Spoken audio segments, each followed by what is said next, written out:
तो अब किस पति पत्नी की बात करते हैं? ना साथ खेल सकते हैं, ना नाच सकते हैं, ना गा सकते हैं, ना ऊँची किताबें पढ़ सकते हैं, ना ध्यान कर सकते हैं। तो काहे का रिश्ता पवित्र भाई? उसको पवित्र तुम मानते हो, फिर अपवित्र क्या हुआ? वो सोने के अलावा, बच्चे पैदा करने के अलावा कुछ सीखे ही नहीं है जीवन में, कुछ करते ही नहीं है पति-पत्नी। लोग पति-पत्नी के रिश्ते को बहुत ही महान मानते हैं, पवित्र मानते हैं, हालाँकि मैं नहीं मानती। क्यों? क्योंकि पति-पत्नी साथ में सिर्फ़ एक ही चीज़ करते हैं, सिर्फ़ संबंध बनाते हैं, उसके अतिरिक्त साथ में वो कुछ नहीं करते हैं। आपने नहीं देखा होगा कि स्त्री-पुरुष बहुत आनंदित हैं, तो साथ में डांस कर रहे हैं, साथ में गा रहे हैं या साथ में सीख रहे हैं, साथ में किताबें पढ़ रहे हैं, ऊँचे विचारकों को पढ़ रहे हैं। आपने नहीं देखा होगा या साथ में कहीं पद यात्रा में निकले हों, साथ में कुछ बड़ी बात करते हों, आध्यात्म की बातें करते हों, ज्ञान की बातें करते हों, मुक्ति की बातें करते हों, पति-पत्नी नहीं करते हैं। उनको इन सब चीज़ों से मतलब नहीं है। क्या मतलब है? पति काम से आया, अब पत्नी लग गई खुश करने में, खुश किए 2-4 क्षण के लिए, दोनों सो गए, सुबह उठे, खाने कमाने में बिज़ी हो गए दोनों। उनके पास इतना टाइम नहीं है कि दोनों बैठ के प्रेम से, आनंद से बात भी कर सकें।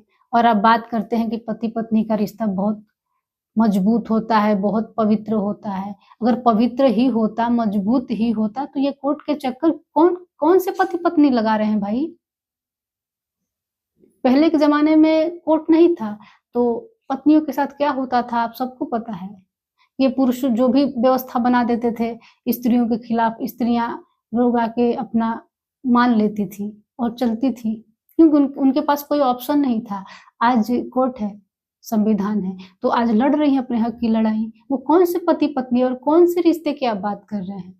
जाइए कोर्ट में, सबसे ज़्यादा आपको तलाक के मामले सामने आएँगे, सबसे ज़्यादा पति-पत्नी के मामले सामने आएँगे। तो ये कहना बंद कर दीजिए कि बहुत महान होता है, बहुत अ, पवित्र होता है। प्रेम से ज़्यादा पवित्र कोई रिश्ता नहीं होता है। आप प्रेम को गंदा कह रहे हैं, इसका मतलब आप ईश्वर को गंदा कह रहे हैं, इसका मतलब आप अधर्मी हैं। अपने आप को फिर धार्मिक मत कहिए। मतलब धर्म यानी प्रेम। बिना प्रेम के आप ईश्वर से भी नहीं मिल सकते हैं, फिर पूजा भी नहीं कर सकते। कुछ नहीं कर सकते बिना प्रेम। ईश्वर से प्रेम है तभी ये सब कर सकते हैं। अगर आपसे ईश्वर से प्रेम नहीं है, प्रेम के विरोध में है, इसका मतलब आप साफ के ढोंगी हैं, पाखंडी हैं। कभी नहीं देखा होगा कि पति-पत्नी कहीं फील्ड में जाके खेल रहे हैं, कहीं योग कर रहे हैं, कहीं ध्यान कर रहे हैं, कहीं नहीं देखा होगा। कहीं ट्रॉफी जीतने मिल रहा है पति-पत्नी को, वो नहीं, कहीं नहीं देखा जाता है ये सब चीज़ें, भारत में खास तौर से। पत्नी को आगे बढ़ाने के लिए पति कभी आगे नहीं बढ़ता है। क्यों? क्योंकि भीतर अहंकार है, पत्नी को घर में रखना चाहिए। ये भारत की संस्कृति है, पत्नी घर में रहनी चाहिए और पति घूमता रहे सब जगह, सब बाकी सब अधिकार पति के ही पति को ही मिला है, पत्नी को कोई अधिकार नहीं है। तो अब किस पति-पत्नी की बात करते हैं?